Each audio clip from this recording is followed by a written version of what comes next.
Okay, so we're looking at doing a plantar fascia tape right now. Now there's many versions to doing plantar fascia taping. It honestly all depends upon the variation and your assessment on your patient per se.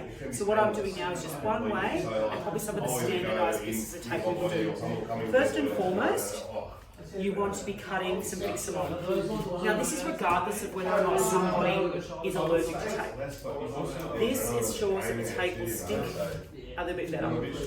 So pre-measure, start from just below the first ray. If you do it and you come into the first ray, you limit the chance of your first ray actually going through its normal plantar flexion and dorsiflexion, and we don't want that from happening. I am going to cut a bit of this tape because I went a little bit too long on this side. We want to be also just behind the fifth med. Lay that tape down. Now this tape is quite forgiving, however you don't really want any creases, so make it as nice and neat as you possibly can. From here we are now looking at doing our rigid base tape. We need to imagine when we're doing this, the anatomy of the plantar fascia. We start from the medial tubercle and we fan out in behind the first ray. So that is the first part of the tape I'm going to do, what we call this fan technique. Now what you'll notice is I am pre-cutting my tape lengths. If for some reason you cut too long, too short, of course you can redo, but you don't want to lay it down and rip it off because then you can make it too tense. Now Jason right here has his foot quite nice and relaxed, which is great. You don't want the patient having to be holding their foot. You'll notice I'm coming around and fanning all my pieces of tape in towards and behind the attachment of the fascia. I am continuing around, coming from the lateral side. Now you'll see these pieces a little bit long, so from there I can rip it off a little bit to ensure I have the right length. Now pending the size of someone's foot, depends on how many of these we need to do. Again, a little bit of an overshoot there, so correcting that.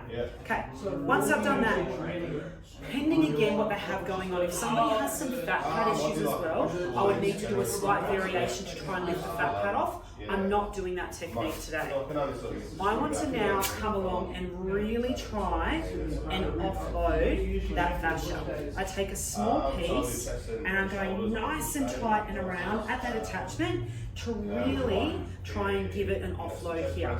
Again, one or two depending on what you require. From here, I'm now going to go along and do our low die variations everyone would normally see, where we're doing our lateral to medial arch lifts.